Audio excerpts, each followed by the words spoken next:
My name is Kulvir Singh Gill, and today is June 10th, 2014. I was 7 years old. I lived in Calgary, Alberta. My whole Nanka side of the family, so my mom's parents and two brothers and a sister, had just moved into our house in 1983. And they had moved really to start getting away from some of the troubles in Punjab. And so we lived, like 12 of us lived in this one small little house in Calgary. And it was a house full of love and a lot of Sikhi. And my Nanaji was very close to me. My Dadaji lived with us. And since they'd come recently from Punjab, they were very interested in what was going on back home. And all the the newspaper reports and phone calls were less, but they were through the network they were always finding out what was going on. And I was in grade 2 at the time and going to school, and I remember coming home, excited. You come home from school, drop your bag, and I walked into the living room, and my whole family, collective family, was sitting there, and it was as though there was a death in the family.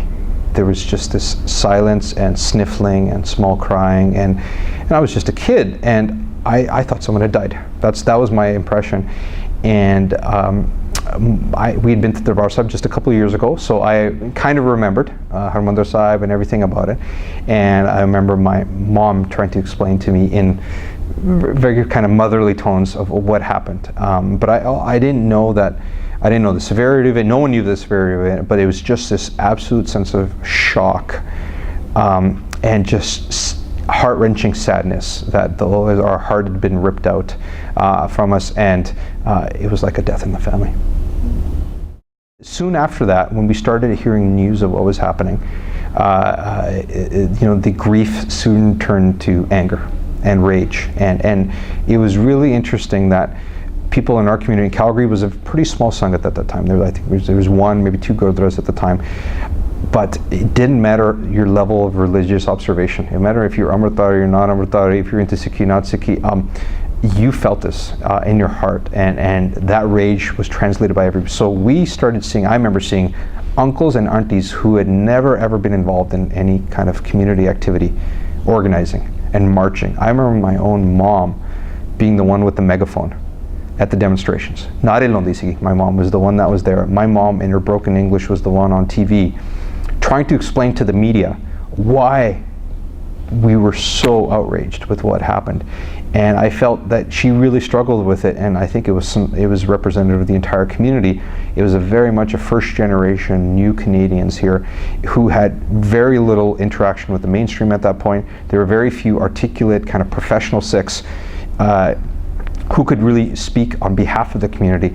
So the mainstream knew something was up, knew there was outrage when they saw tens of thousands of Sikhs get together, and we went to demonstrations in Calgary, Edmonton. I remember buses went to Vancouver for huge demonstrations.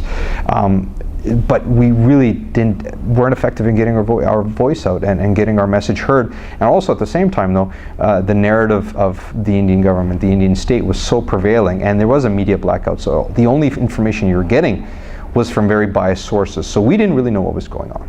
But we knew that the way it was being presented was not authentic. The other most personal way that it hit home for us is that my mom's first cousin, her family was actually at Darbar Sahib at the time. So my Masarji was, Gyani Mohan Singh, was actually one of the Granthis in Darbar Sahib. And he was in the Darbar Sahib complex for the 3-4 days when the fighting was going on. He saw everything with his own eyes.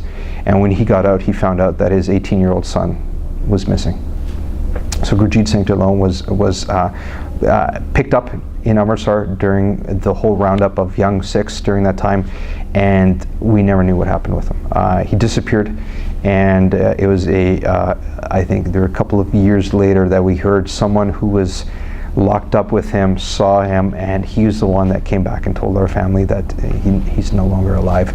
And so we personally lost family in the attack, but that was just part of the overall just overwhelming loss to the community.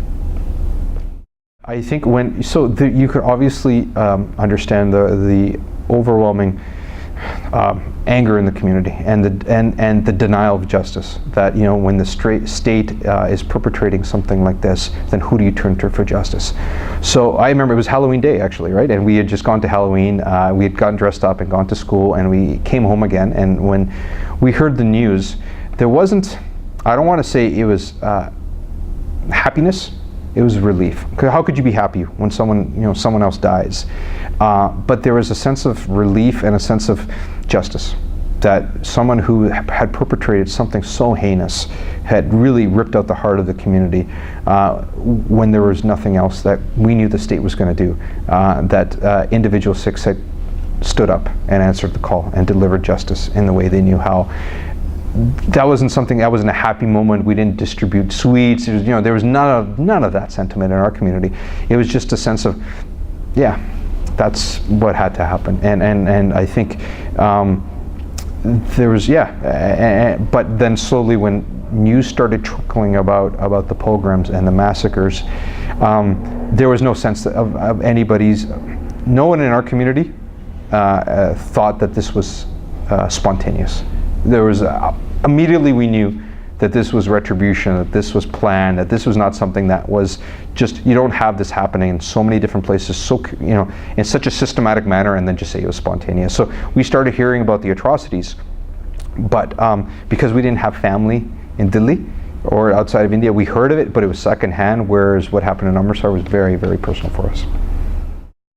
In my family, it has been. We come from a very Panthic family. Our family has strong political ties in India, and my own family became very active. My father became active in different ways, my mother, and there was a real sense of never forget what happened. And so my parents actively cultivated a sense of understanding in us, and really an awareness that learn about what happened. Don't deny what happened, but really try to understand the facts, and that we have the responsibility as second generation to help the rest of the world know what happened. And so they've been very supportive, and our family's grown up going to vigils, planning vigils, organizing vigils, talking about human rights. And then also our parents very much cultivated a sense of, if we never want this to happen in our community, that's not good enough. What happened here should never happen in any community whatsoever. So we need to speak up for all marginalized communities, and we need to speak up wherever there are atrocities happening, whatever community is going through, wherever genocide is happening. As Sikhs, we can't stand by and watch. If we want people to be there for us, we better be there for everyone else. And so there's a real sense in our community, in our family, that what are we doing to support others in their time of need? Because that's the only way anyone's going to stick up for us.